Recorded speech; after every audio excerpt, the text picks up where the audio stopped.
What's up, Badlang Netizen? Magandang umaga, tanghali, hapon, gabi. Saan ka man panig ng sulok ng daigdig ngayon? Mabuhay ka. But, God first. Itong video panonoorin natin, courtesy to, kay Pwede Rin. Yung Pwede Rin, name ng vlog niya yun, no? Kung ayaw niyong manood ng minang sasalitang kagaya ng ganito, ilalagay ko yung link niya sa baba, and then pakipuntahan na lang at pakisubscribe na rin yung channel ni Pwede Rin. At kung ikaw naman bago dito sa ating channel at napadaan, baka sakaling gusto mo rin ng mga ganitong nagre-react, nagbibigay ng opinion, criticism, baka naman pwede paki-subscribe na rin at paki-hit na rin yung notification bell para whenever nagagawa tayo ng ganitong klaseng reaction, ma-update ka or ma-notify ka, no? So, ito, panonoorin natin. Sabi, naku po, nakakatakot na tanong ng China sa Amerika. Delikado na to. Iran, nagbanta na rin. So, ibig sabihin, makisawsaw na rin, no? So, halina't bisahan natin at sabay-sabay nating i-react po. Secretary of State ng Amerika na si Antony Blinken sa China para warningan ang China na pagpatuloy nilang tinulungan ang Russia sa gera nito laban sa Ukraine, paparusahan ng United States at ng mga kaalyado nito ang China. Sobrang laki kasi ng tinutulong ng China sa Russia. Ang pangunahing dahilan kung bakit hindi pa nagko-collapse ang Russian military ay dahil sa tulong ng China.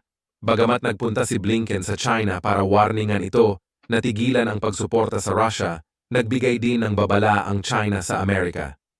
Ayon sa China, dapat daw ay pumili ang United States kung gusto ba nila ng confrontation o cooperation.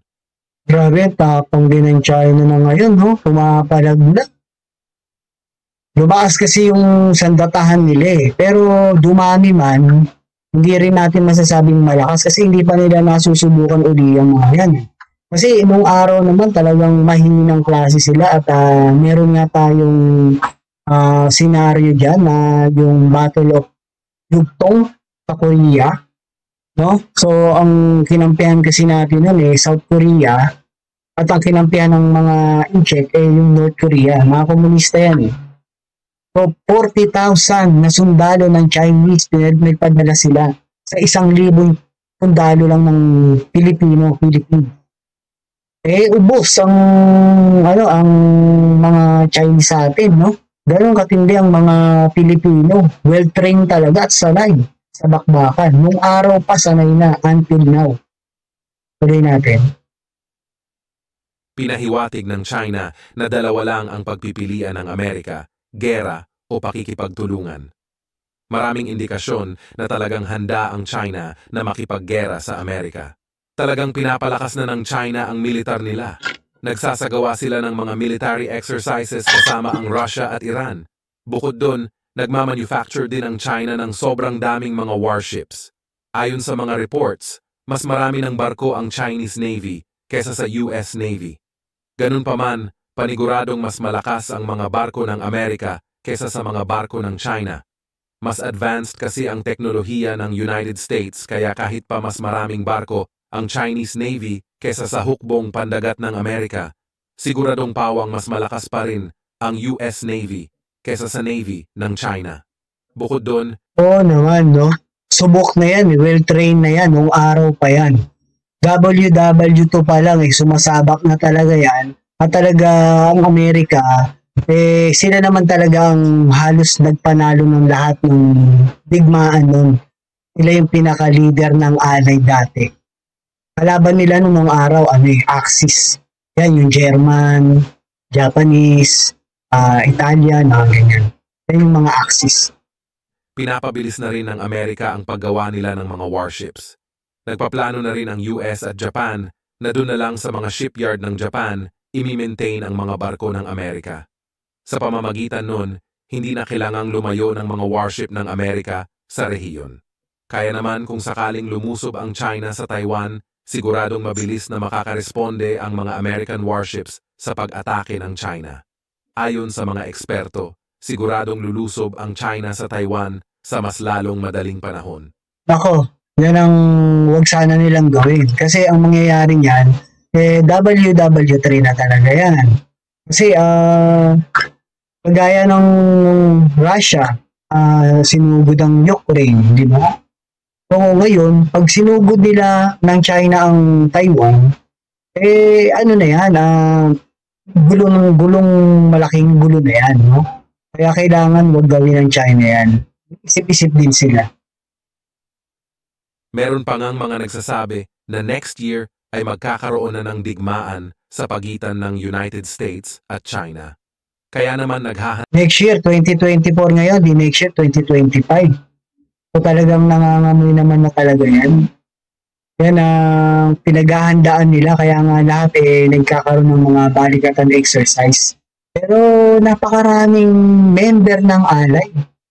Ikukumpara sa kanila, mga komunista. Iilan lang sila Russia, Iran, sumasali na nga, sabi niya sa title, di ba? China.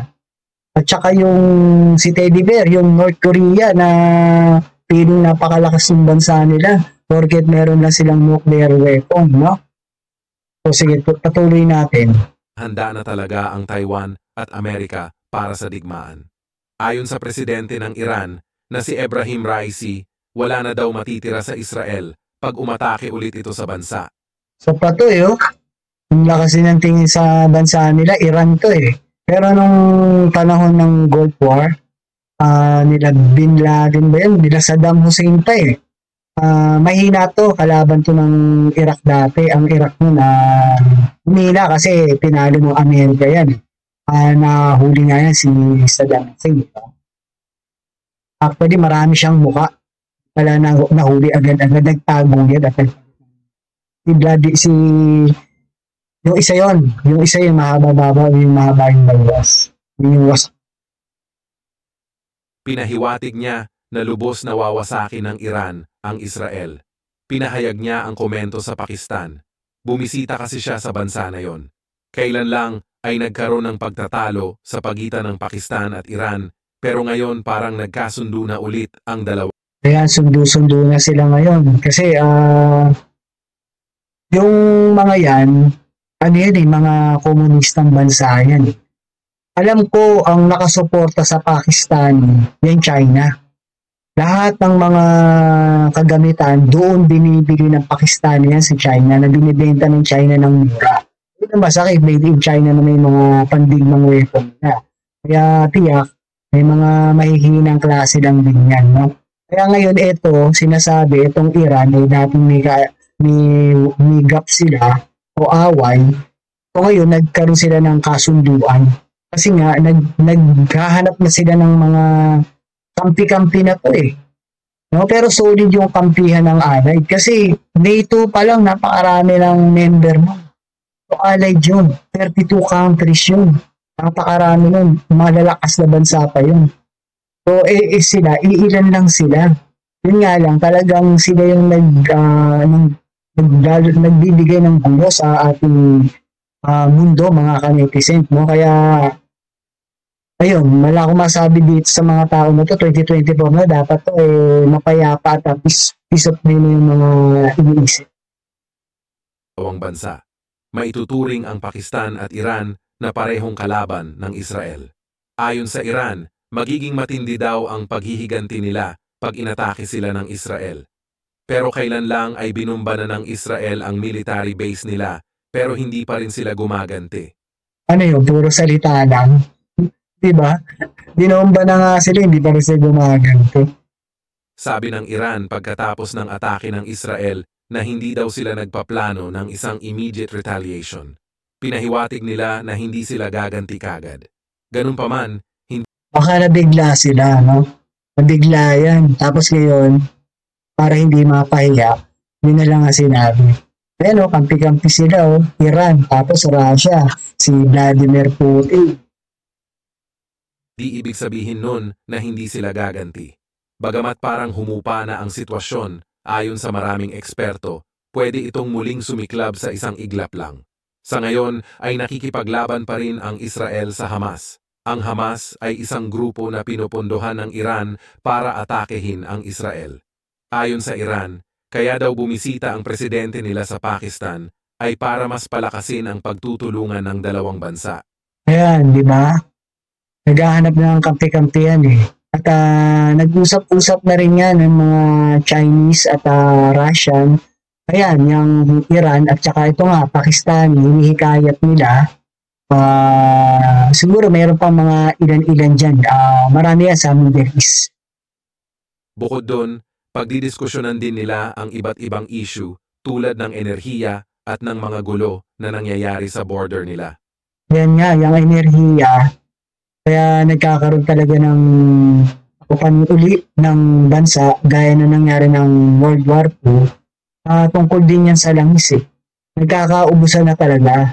Kagaya ng ginagawa ng mga Chinese dyan sa West Philippine Sea. Diba? Inaangkin nila yung kabuuan ng Southeast Asia, yung West Philippine Sea. Ang daming bansang may 200 nautical miles lang dapat yung party mo. Pinayin na ng UNCLOS yan eh. Pero sila gusto nila, kanila lahat. Diba? 9 dash line nila.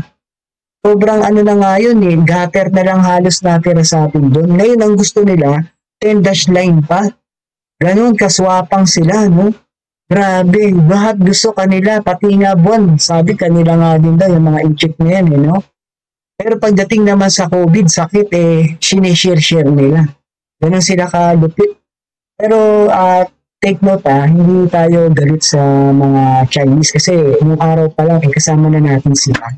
So, naiibis lang tayo ngayon sa gobyerno nila kung paano yung mga palakad nila at yung ginagawa nila sa atin na pambubuli. No? So parang hindi na makatao ba? So, pagka hindi pinapalagan, hindi lumalaban, hindi tumitig. Kaya kala siguro tatakot-takot lang mga Pilipino. Sana alalahanin din nila yung nangyari sa Korean War, yung Battle of Yugtong ba yun? At correct me if I'm wrong, pero alam ko yun. So 40,000 na Chinese, dinedball lang ng 1,000 mga sundalo ng mga Pilipino. Ganong katikas ang mga Pinoy natin. Malaki ang posibilidad na pag-uusapan din ng dalawang bansa ang Israel. Parehong galit ang Pakistan at Iran sa Israel. At kung magkakaroon ng digmaan sa pagitan ng Israel at Iran, malaki ang tsansa na tulungan ng Pakistan ang Iran. Ganun pa man, hindi sobrang magkasundo ang Iran at Pakistan. Inaakusahan nila ang isa't isa na hindi daw nakokontrol ang mga armadong grupo sa bansa nila. Nagsagawa pa nga ang Iran ng pag-atake sa loob ng Pakistan. Ayon sa Iran, dati sila yung magkalaban eh. So, ayan, ngayon medyo nagkakaroon sila ng reconcile, nag-aayos sila kasi alam nila meron silang kahaharapin na malaking digma talaga. So pag naman nangyari itong WW2, wala na, game over na yung Earth, malamang yung mundo natin. So kung may mabuhay man, may hirapan na rin kasi maraming sakit na dala yung mga nakalagay doon sa nuclear weapon na yan. No? At pinakamaraming nuclear weapon, alam ko Russia. Kasi ang Amerika, napakarami rin. 4,280,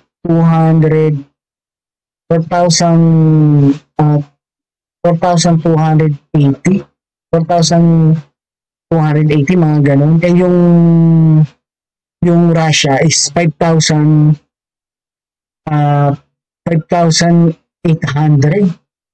mga ganun. No, so 5,280 pala. So yung sa Amerika 4,528. So ganun kadami yung nuclear, no? So meron nga daw nakahanda bawat isang bansa kagaya ng Russia at US na 1,600 na nuclear, naka-ready lang, nakaabang lang na ready ng pagpinindot maglilipadan na. Ibig mo, no? Siguro mga 5 nga lang paliparin dun. Kakalat na yun. Yung sa hangin. Yung mga cancerous na yan, yung mga chemical na yan, biological, warfare na yan eh. Sana huwag naman talaga matuloy kasi wala nang matitira. Iran, ang target nila ay ang 2 base militar ng grupong Jaish al-Adl. Gumanti naman ang Pakistan sa pamamagitan ng pagpapalipad ng missile sa teritoryo ng Iran. Pero ngayon mukhang nagkasundo na ulit ang dalawang bansa. Nagbigay na naman ng babala ang North Korea sa Amerika at sa South Korea. Ayon sa North Korea, mas lalo daw nilang papalakasin ang militar nila So, ito, Mang Teddy Bear. Nili niya sa bansa niya, napakalakas niya, tsaka kating-kating na siyang gamitin yung mga pina-invento niya mga nuclear, no? Pero madalas itong mag-testing ng missile, Pero sa blind, madalas sumasabog sa kanila mismo, Pero ko ba dito sa mama na to, no? Yung gusto na ito, gulo, Lahat sila, mga komunistang bansa, diba? China, sila gulo. Yan, Russia, yan, Iran, ito, North Korea, Pakistani, tsaka may mga ilan-ilan pa yan. Madalas yan, mga komunistang bansa yan. Ayon sa North Korea, mas lalo daw nilang papalakasin ang militar nila dahil sa madalas na pagsasagawa ng South Korea at United States ng mga military exercise. Pinahiwatig ng North Sila nga, nagpapalipad nga siya ng missile, Basta magte-testing lang siya, Minsan, tagadaanin niya pa dun sa Japan, Kaya ang Japan talagang galit na rin dito sa North Korea, At pati yan, Amerika. So, halos sinahamon na nila yan, At yung South Korea naman, yun talaga gusto nilang sakupin para maging isang buong bansa yung komunista. Gusto nila, masakop nila, pero tingin ko, hindi sila mananalo dyan. Hindi sila manala kahit sa South Korea lang. Korea na nagiging mapanganib na para sa kanila ang pagtutulungan ng US at South Korea kaya pinapalakas na nila ang militar nila. Gusto nilang palabasin na merong plano ang Amerika at South Korea na lusubin sila. Paranoid na no? Paranoid na siya Kasi nga, yung ginagawa niya, yun yung parang naiisip niya na pwedeng gawin sa kanya samantala nagbabalikatan exercise lang yun. Pero alam naman ng mundo ang katotohanan na sila talaga at ang mga kakampi nila tulad ng China ang mayroong kagustuhan na lusubin ang ibang mga bansa. Sa kasalukuyan, tinatayang mayroong 28,500 American soldiers na nasa South Korea ngayon. Nandun sila para ipagtanggol ang South Korea kung sakali. Dami rin yan, no? Mga Amerikano, kinalat din nila yung mga soldier nila tsaka kagamitan nila sa mga allied nila Pero sana panindigan din ng Amerika yan. Pagaya sa atin dito, diba? Na marami na rin EDCA side dito Pero tingin ko talagang ginagawa rin ng Amerika yan. Siyempre, para di sa kanila yan dahil gusto nila, sila lang yung nag-iisang most powerful na bansa, na country, na hindi mapupunta sa kamay ng ibang bansa. Gaya nga ng Russia, di ba? Nag-aalaban ng sila niya. Ngayon, medyo na uunahan na ng China tong Russia. Kaya ito namang isang umiepal. So, ginagawa naman ng bida to, Amerika. Ginagamit niya yung alay niya, makipag-usap niya, pati sa atin. So, nakikinabang din naman tayo dyan. Nakikinabang din ng Amerika. Kaya dapat tulungan lang para hindi manaig yung mga hindi magaganda yung pag-uupak at ayaw ng kapayapaan. Sana mapalo yan. Umatake ang North. Diba mga netizen? Ganun lang yan Kailangan talaga magkampi-kampi tayo talaga, no? Laban sa mga komunistang yan. North Korea. Ayon sa North Korea, patuloy daw nilang papalakasin ang kanilang militar para ipagtanggol ang kanilang sovereignty at security at pati na rin daw ang kapayapaan sa rehiyon. Pero sa katotohanan, ang tunay na nagdadala ng panganib sa rehiyon ay ang North Korea at ang mga kakampi nito tulad ng China at Russia. Dahil sa mga agresibong aksyon ng North Korea, sinabihan na din ng presidente ng South Korea na si Yoon Suk Yeol ang South Korean military na South Korea tsaka Japanese. Mabigat na bansa na rin yan, malakas yan. Dito sa Southeast Asia, mayayaman yung mga yan. Sa dalawa lang na to hindi naman nanalo in check dyan No, ito nga, Japanese sinakop yan. Nung World War II, sinakop nila yung ibang bahagi ng China. Ano ba sila nag-iisip mo? Korea na si Yoon Suk Yeol ang South Korean military na siguraduhing lagi itong handa para sa pag-atake ng North Korea. Nagkakaroon na rin ng tensyon sa pagitan ng Iran at Turkey.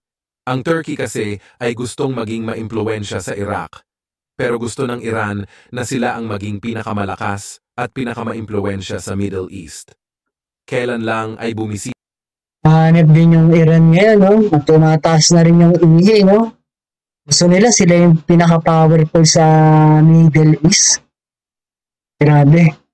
Ano talaga pag nabaliktad na yung panahon, no? Baliktad na rin yung utak, eh. ang leader ng Turkey na si Recep Tayyip Erdogan sa Iraq. Ayon sa mga eksperto, hindi magugustuhan ng Iran ang paglakas ng kooperasyon sa pagitan ng Turkey at Iraq. Sigurado kasi nagalit ang Iran sa Turkey dahil miyembro ito ng NATO. Yan, NATO. 32 countries ang mga nandyan, naka-member. Malalakas na bansa yun. Kaya nga yung Ukraine, hindi matalo-talo ng Russia na until now, may gera sa kanila, no? Akala kasi ng Russia na sasakupin nila yung Ukraine, within 2 days lang masasakop nila.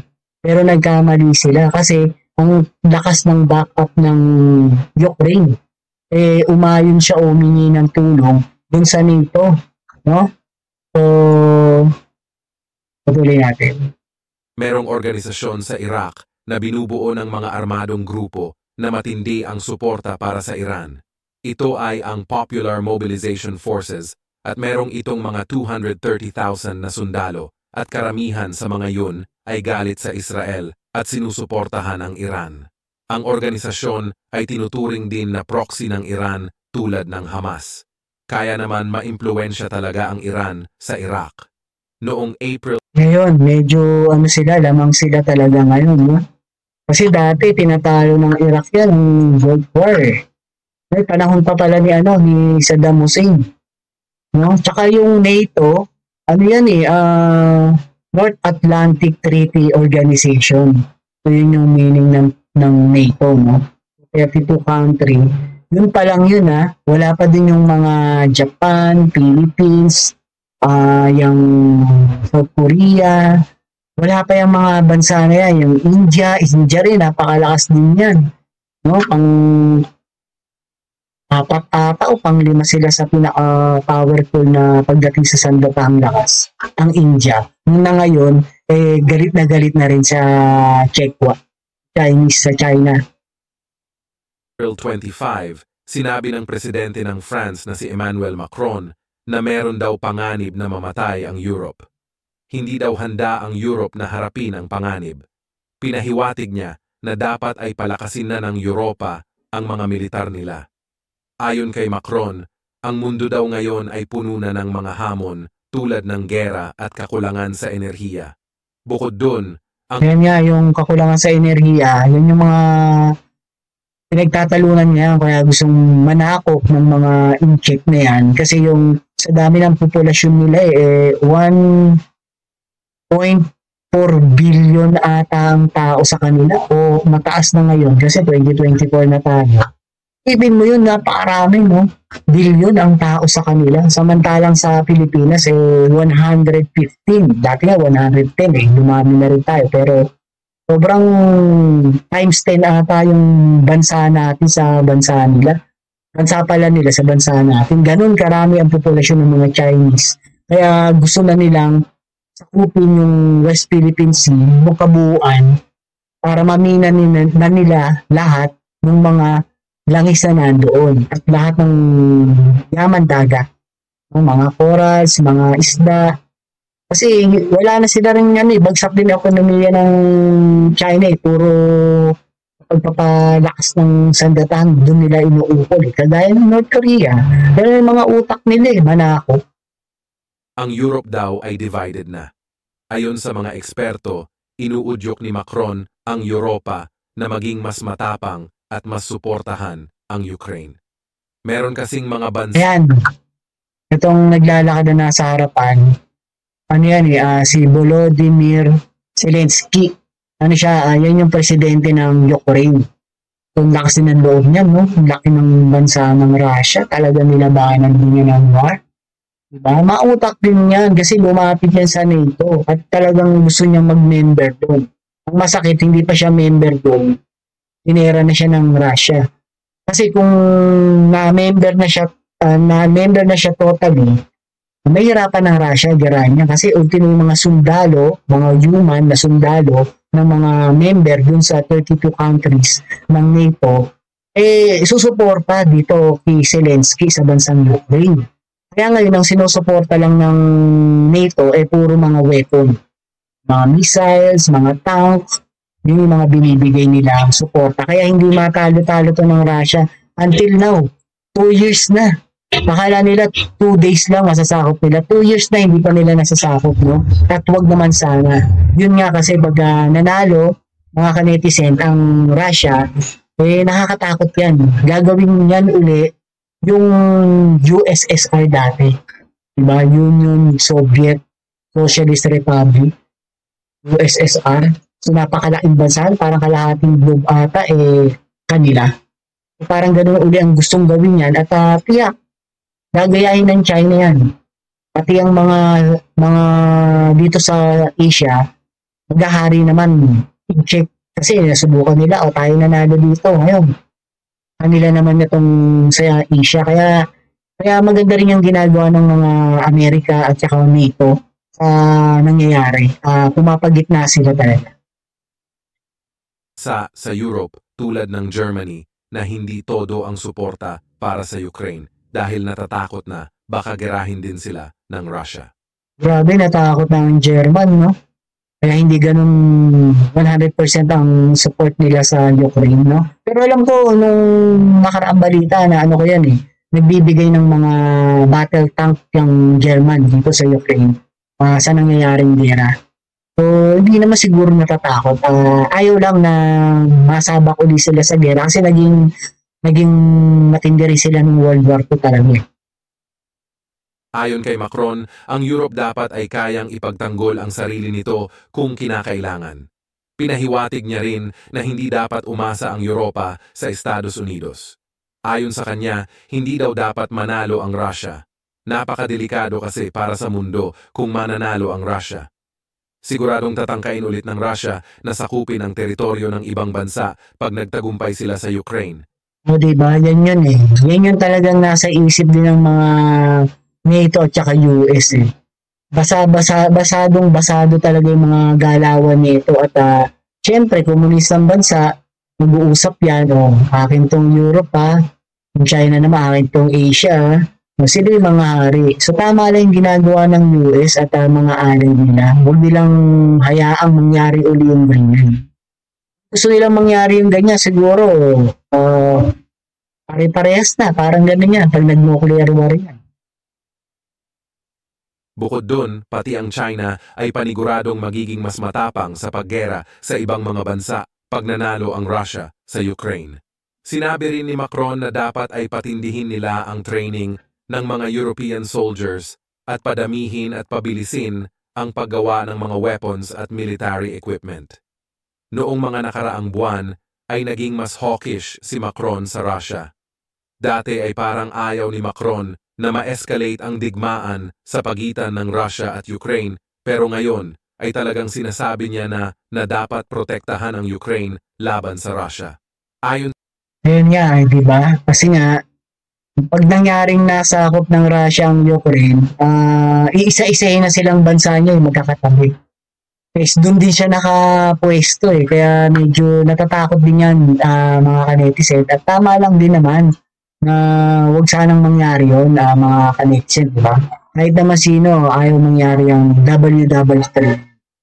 Sa presidente ng Russia na si Vladimir Putin, mayroon siyang planong bisitahin ang China sa susunod na buwan.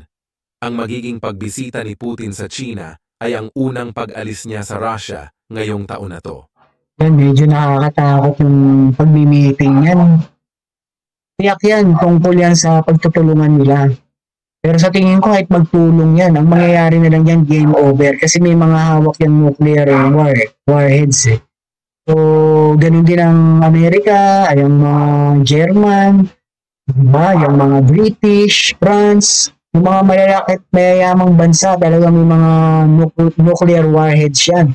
Tingin mo, pag sila natamaan ng mga ganyang mga missile, tingin mo hindi sila magpapakawala ng ganung missile din, mga bansa na yan?